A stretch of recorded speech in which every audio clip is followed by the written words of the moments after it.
Good morning. तर आज आपण 12th बायोलॉजी यामध्ये जे काही प्रॅक्टिकल आहे, प्रॅक्टिकल नंबर फर्स्ट पार्ट 1 मधलं, तर हे आता आपण परफॉर्म करणार आहेत। तर याच्यामधलं त्या प्रॅक्टिकलचं नाव आहे study of osmosis by potato osmoscope. या प्रॅक्टिकलसाठी आपल्याला ज्या काही रिक्वायरमेंट्स लागणार आहेत त्याच्यामध्ये एक फ्रेश पोटॅटो लागणार आहे, त्याच्यानंतर 2 पिन्स पाहिजेत, त्याच्यानंतर तिसरं आपल्याकडे जे काही पेट्री प्लेट्स असेल त्याची गरज लागेल, त्याच्यानंतर आपल्याकडे जे काही शुगर सोल्युशन आहे, शुगर सोल्युशन कोणतं तर हे कॉन्सन्ट्रेटेड शुगर सोल्युशनची गरज लागणार आहे, आणि त्याच्यानंतर आपल्याला लागणार आहे ते म्हणजे कलर्ड वॉटर।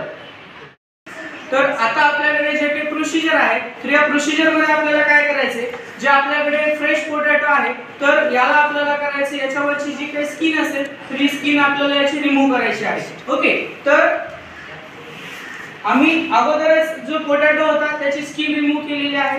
तर याच्यानंतर आपण जे काही पोटॅटो असेल त्याच्या वन साइडला काय करायचे, आपल्याला कट करायचे आणि त्याचा एक फ्लॅट बेस त्याचा तयार करायचा आहे, म्हणजे हे जे पोटॅटो आहे तर तो व्यवस्थित बसला पाहिजे। त्याच्यानंतर जे काही पोटॅटो असेल तर त्याच्या अदर एंडला आपल्याला काय करायचे, याला स्कूप करायचे।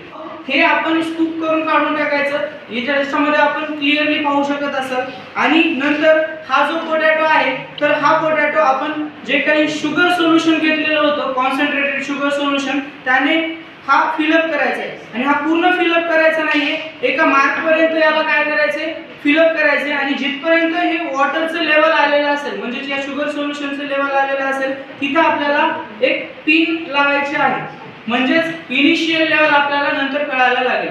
मग आता हे जे आपल्याकडचं पोटॅटो आहे तर या पोटॅटोला आपल्याला एका पेट्री प्लेट मध्ये ठेवायचे, की ज्या पेट्री प्लेट मध्ये हे कलर्ड वॉटर असेल। हा पोटॅटो आपण या पेट्री प्लेट्स मध्ये ठेवलाय, आणि काही वेळेच्या नंतर आपण याचं जे ऑब्झर्वेशन आहे तर ते पाहू।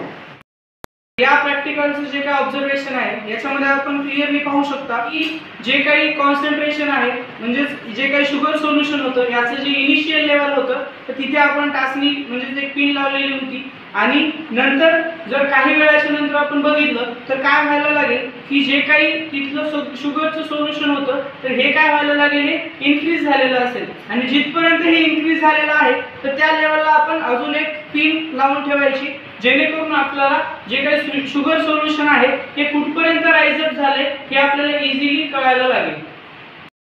याच्यामध्ये काय झालं तर मग हे ऑस्मोसिस झालं। ऑस्मोसिस झाले कशावरून कळालं, कारण की ऑस्मोसिसचं डेफिनेशन आपल्याला काय सांगते की movement of the solvent from the lower solute concentration to the higher solute concentration through the semi permeable membrane. Okay, मग आता याच्यामध्ये आपण काय केलेलं होतं, जी काही पोटॅटोची कॅव्हिटी होती याच्यामध्ये आपण शुगर सोल्युशन टाकले, म्हणजे त्याच्यामध्ये सोल्यूटचं जे कॉन्सन्ट्रेशन होतं हे हायर कॉन्सन्ट्रेशन होतं, आणि जे काही आपण कलर्ड वॉटर ठेवलेलं होतं पेट्री प्लेट्स मध्ये त्याच्यामध्ये सोल्यूटचं कॉन्सन्ट्रेशन हे लोअर होतं। मग याच्यामुळे काय झालं की लोअर सोल्यूट कॉन्सन्ट्रेशन जे आहे तर तिकडून सॉल्व्हंटची मूवमेंट कुणीकडे झाली, जिकडं सोल्यूटचं कॉन्सन्ट्रेशन हाय असेल इकडे याची मूवमेंट झाली, आणि मग आता हे सेमी परमिएबल म्हणून कोण काम करणार आहे, सेमी परमिएबल मेम्ब्रेन म्हणून।